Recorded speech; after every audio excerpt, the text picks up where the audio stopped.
Shut up and sit down. DLVTT.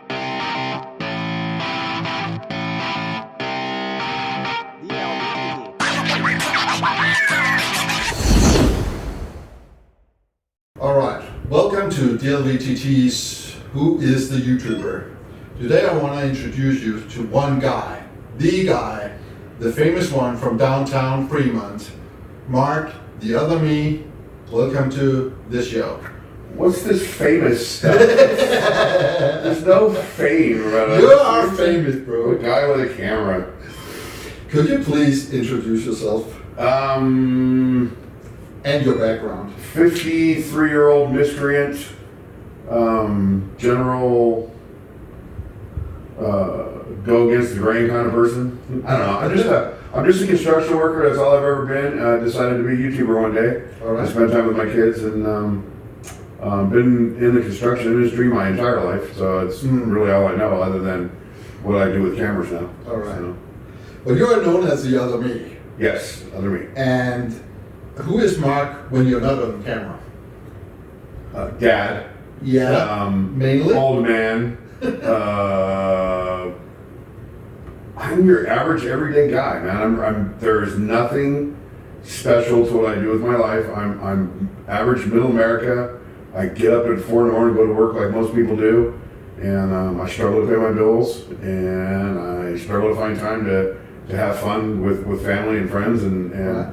you know, and being a YouTuber and working and doing everything else. It's kind of a lot. All right. What have you been up to lately?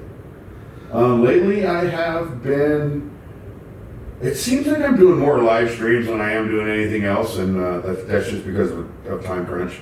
Mm-hmm. That's because of not having time after work to go film, and sometimes you get kind of like a creator's block where you don't know what to do. Because I don't do room reviews. I don't do hotel casino reviews. It's not my thing. It's not interesting to me. I get it. It's interesting to other people, but if you start creating things that aren't interesting to you as the creator, you're going to burn out. And you're not going to want to do it anymore. So I typically try to find things that are interesting to me and hope that there are other people like me in the world that want to watch it. All right. So, You're born and raised here in Vegas, right? yes, 1970. How was it to grow up?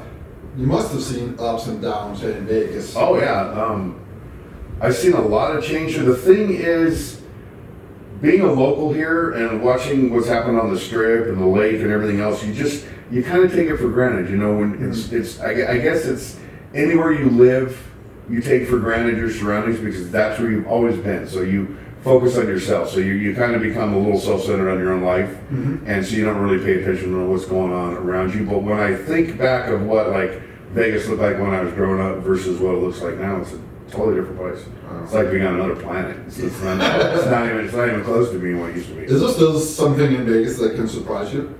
I'm surprised in Vegas all the time. Yeah, no, I'm surprised at decisions that lawmakers make and events that they have here. But as far as resorts and things like that, they stopped surprising me back when they built the Luxor. Oh, Yeah. really? When they built the Luxor, I was like, wow, that's kind of cool idea. You know, once they had that, they built a pyramid in the middle of the desert out of glass and steel. I'm like, you know, after that, it's just not really surprising anymore. No, I get it. What's the best thing about living in Vegas and what the worst thing about living in Vegas? My favorite thing about living in Vegas, up until COVID, because it's kind of cut in half now, is if, like, say I wanted to, at 3 in the morning, I wanted to have a breakfast or a prime rib or fried chicken or just any kind of meal that you're not going to find in any other state that closes at 10 o'clock at night. In Vegas, you're going to find it. You're going to find there's a cafe open on one of these resorts, and you don't have to come to the Strip if you're local. There's so many off-Strip resorts that we could go to. The cafes are 24 hours, and we could eat just about anything. Yeah. That's what was great about Vegas. It's a 24-hour town. There was you could find just about anything you needed or wanted at any time of the day. What I hate about this town was the heat, and Vegas had quite a bit of crime when I was growing up, as far as being on the streets and things like that. So it was. I didn't really care. I mean, who cares for crime? But I didn't. The heat and bad attitudes and things like that. It just kind of doesn't mix, you know. But is that locally or is that from outsiders? Both. All right. We had both local. I mean, in the '80s, late '80s, early '90s, mid '80s to the '90s, you had the gang problems. Mm-hmm. There were a lot of gang problems here back then when I was growing up. So that was always, when you're young, your mindset is different. So those are the kind of things you think about. You know, you try to stay away from. Yeah. Have you ever considered moving away from Vegas? I have moved away from Vegas. Oh, you have? Yeah, I've lived in San Diego. I've lived in Utah. Uh-huh. When I was younger, with my mom, I lived in Colorado, and I've lived in Montana. But I've always come home. What made you come home? Well, in my adult life, I came home because I went through a bad divorce, and we were in San Diego. And when she came here with the kids, I wanted to be where my kids were, so I came back to Vegas. I think deep down inside, I always knew that I was going to come back home. I've never lived away from Vegas more than 3 or 4 years my entire life. Most of the stints were a year. Maybe less. This last one when I lived in San Diego was 3.5, 4 years, I think. That's the longest I've lived away from Vegas. But I always came home though. So even when I was in Vegas, it was, every couple of months I was home for a week or two. You haven't been far away though. No, I've never been. Always 4 hours or 5 hours away. Yeah, exactly. When I was a kid, my mom would send me to Iowa to stay with my uncle during the summer, but I wasn't living there. I was just there for the summer breaks. That's the farthest away I think I've lived away from Vegas. All right. I have a question from a family or a friend. Someone who's really close to you, say. So wow, someone close to me, huh? Really? What did I name my guinea pig when I was 5 years old? Who said that? Alex said that. The guinea pig was Brittany Bear. Brittany pig. Is that it? Did I get it? Brittany pig. Yeah. How did you get a question out of it? You must have got it on IG. Maybe not. Wow. I have another question for you. Okay. Someone close to you say, how at over 50 years old do you not have a go-to cocktail yet? Because I've never been that kind of a drinker.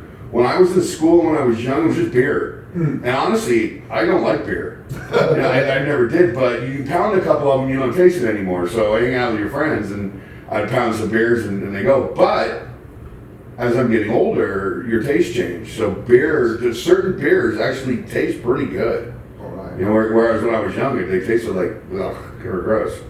And then the drinks I had when I was growing up, I don't know. I never really iced drinks. But you're not really going to bar hop with a pina colada or anything. That's for going on a cruise, Yeah. So. You want the pina colada, by the way? No. But my signature drink there, whoever asked the question is kind of wrong, because my signature drink is the White Russian. Oh. It's just the problem with the White Russian on Fremont for a while is nobody had cream in the bars. Right. So they were making them. Now, this last video Joe and I did, everybody had it. So we're like, oh yeah, I just did. Can you guess who asked this question? Tommy. No. Who? It was Joe. Oh, it was Joe? Oh, okay, yeah, it was Joe. Joe asked the question. That's funny. All right. Let's talk about being a YouTuber. Okay. When and why did you start your YouTube channel, and what is it about? Okay, so it's a couple questions. Yeah. I started my channel, like I said, 10 years ago, 11 years ago, I went through a really bad breakup. I came to Vegas. I think I got to spin it back though to when I was a kid. When I was a kid, I was really into editing, but we edited on actual car tapes, actual video tape. And I went to school. I took a course called a vocation, actually, which is kind of like when you go to college and you take a major called telecommunications. So it's everything to do in a news studio, everything from lighting, sound, and editing, and filming, and all of it. So I took that class, and I really was into editing. I've always been into picture manipulation my whole life. I've been into anything to do with that part of the art, but I fell away from it.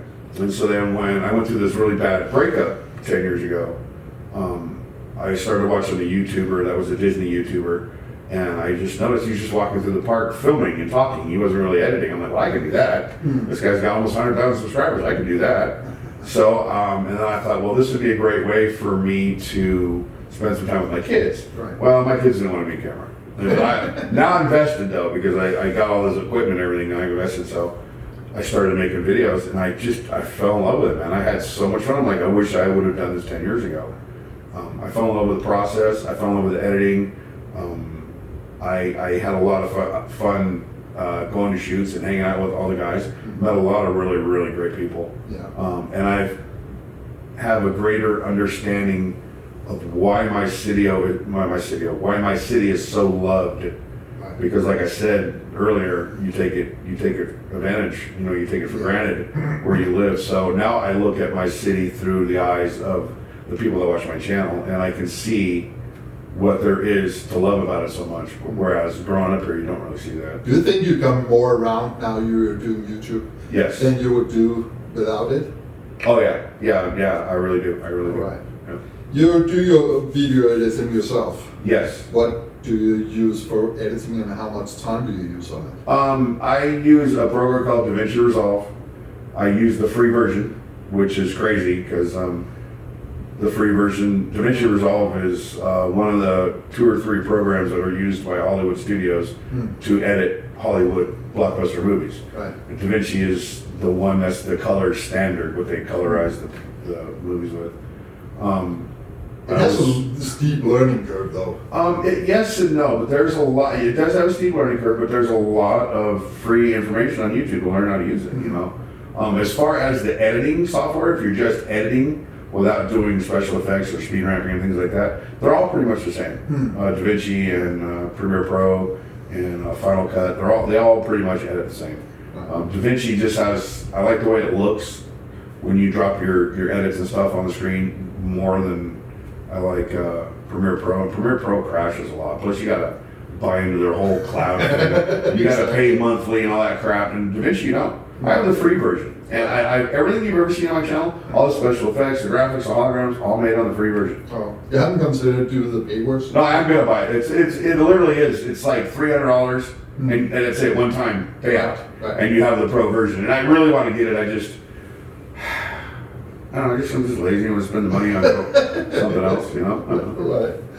How do you feel about other YouTubers coming in from out of state or from other countries and the people about your city? This is a sticky question. It is. This is a real sticky question. I'll be 100% honest with you. There are channels that have come here that have deemed themselves gurus or specialists or experts on the city of Las Vegas, and really all they are nobody's an expert, not even me. Really all they are experts on tourism, on what they learned when, as a tourist themselves, the hotels they're staying in, the places they go to eat, things like that. They don't know anything about Las Vegas. I mean, Las Vegas is more than the Strip and downtown and fancy shows and restaurants. It's a hell of a lot more than that. So I look at them as some of them are my favorite. I mean, I'll be honest with you. Some of them are my favorite. There's a lot of channels that were something else. They were travel channels, and that was their thing. I'm going to be a travel channel. We're going to travel. We're going to show everybody the world, and we're going to go to all these cities and blah, blah, blah. And they came to Vegas and realized, holy cow, we can make a lot of money if we just stay here. So now they move here and live here, and they're automatic Vegas experts. So whatever. To each their own. Other than that, I don't really care. I don't really give too much to it. As long as they don't bash the city, Right. then I'm okay with that. But believe it or not, there are a couple channels that are local that bash the city that I really have zero respect for. There it is. Do you have a favorite YouTube channel? My Not favorite necessarily Vegas, but in general. Lately, I've been watching a channel called Colin Furs. He's a channel in England. He's wild, man. He builds some crazy stuff, and it's a good channel. I kind of bounced around for years on favorite YouTube channels as far as anything away from Las Vegas. I was watching Peter McKinnon for a while, Casey Neistat. I don't know, it just depends on what mood I'm in this month. Right. I don't really have a favorite where I gotta get home and see what it is. And we're all so busy as creators that we don't have a lot of time to watch YouTube anymore. I get it. I get it. How do you stay motivated and productive as a YouTuber? That's the hardest part. Yeah. The motivation is the hardest part, and I'll tell you what motivates me is when I see people like you, when I see Joe straight out of Vegas, or Michelle, or Nick, or or Chrissy or any of the people in the VCC or any of my friends that are out there that are creating right now, what motivates me is to see them coming up and to see them putting out amazing content and watching their growth, and not only their growth as far as numbers are concerned, but their growth as far as creating, Right. as far as watching them evolve from point and talk to actual editing and storytelling. That is probably the biggest motivational factor I have as far as creation, because it's amazing. It's amazing to see somebody grow like that in it, and it helps push me to get better at what I'm doing. I get it. You're a member of VCC. What is VCC and how many other members is there? There are 1, 2, 3. There's 5 of us total. Wait, this is me, That's Joe, it. Chrissy, Nick, and well, there's 6 of us. One of us they're not really around that much anymore. So I don't know if they want to consider themselves part of it still or not. You know, I still consider them part of it, but I know it's just kind of one of those subjects I don't talk about too much. VCC is the Vegas Creative Collective. A long time ago, me or Joe, Ted, and Alan, we would like collaborate a lot, make videos here and there. We'd go places, and a friend of mine that lives in England, well, actually lives in Malaysia, named Silver Fox. He made a comment on one of our videos that said, "My Vegas Creative Collective, I love when you guys, do something, blah, blah, blah, blah." And that's where the name came from. Because in a group chat, Joe said, "Hey, I kind of like how he called us the Vegas Creative Collective," so it stuck. Oh. And he knew, and he's, When was that? oh geez, that was 4 years ago. Oh, wow. 4 years ago, yeah. No, we actually sat and had a meeting one day about when that whole thing started, about, hey, let's do this and that, and then it just kind of went from there. All right. How many subscribers do you have right now? 26,300. Oh, that's cool. Your YouTube channel is a little bit different from many others. You're not gambling. No, Do you do it off camera? no. If I'm gambling, you'll see it on camera. I All right. never gamble off camera. Yep. The majority of YouTubers say like, comment, subscribe on the video. Does it work? No. You're not doing it? No, I haven't done it. Watch my videos. I haven't done it All before. right. If you suddenly became CEO of YouTube, what was the first thing you would change? Third party copyright claims. It's not copyright infringement if you're filming and somebody else is playing the music in the background. That's not copyright infringement, because you're not using that music in your video. You're picking it up from somebody else. So I would design the algorithms to catch or something to figure out that that's third party and you're not actually using it, so that people could still monetize their videos, because YouTube is monetizing their video. They do. Even with the third party music, they're making money off you, and you can't, because they're saying you're copyright. So it's one hand should wash the other, but they don't. Have you got a lot of copy claims? Oh yeah, every live stream I do on Fremont Street, I probably get 100 emails. Oh, you do? Oh yeah. What is that showing them? Yeah, I just can't monetize them. Oh, okay. Yeah. Okay.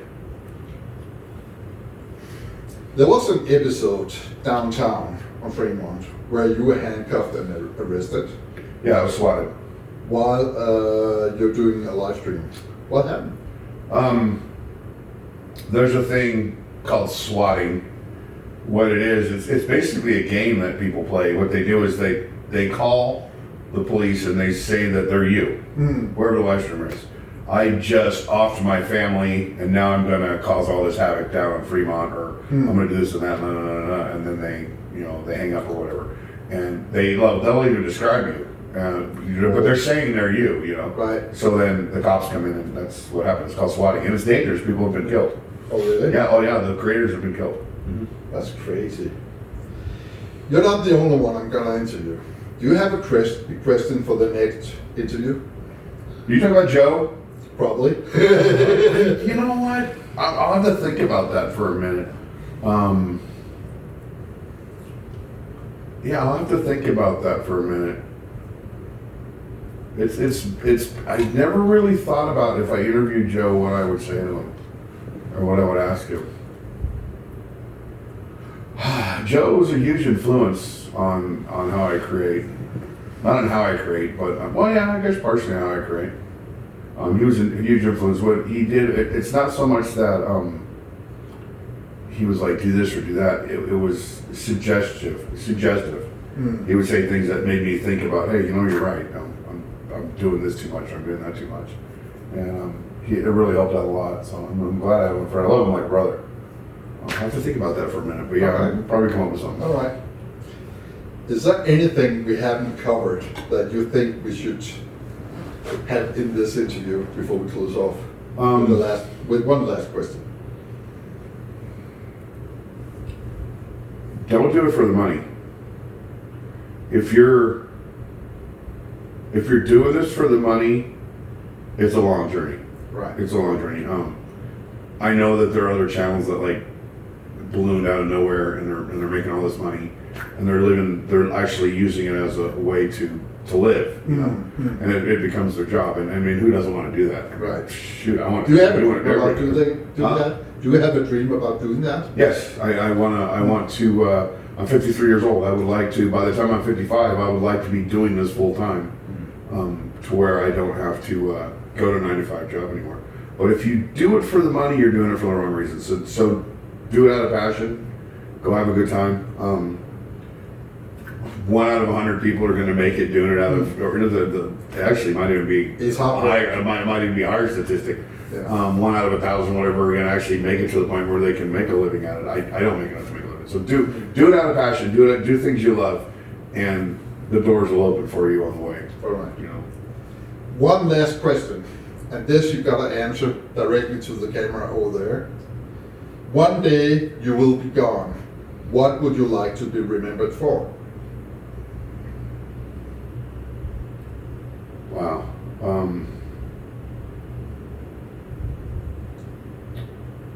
I'd like to be remembered for. I'd like. It's hard to put it into words. I'd like to be remembered for how I turned my life around, from what it was before to what it is now. Not so much about the things I create. There's so many people out there creating. I never got into this to be a movie star or celebrity or anything like that. I got into this to have fun. So I'd like to be remembered for. There's no way to say this without sounding conceited. There's no way to say it. I like to be remembered for being compassionate, for being friendly, for being open-minded, for being honest, for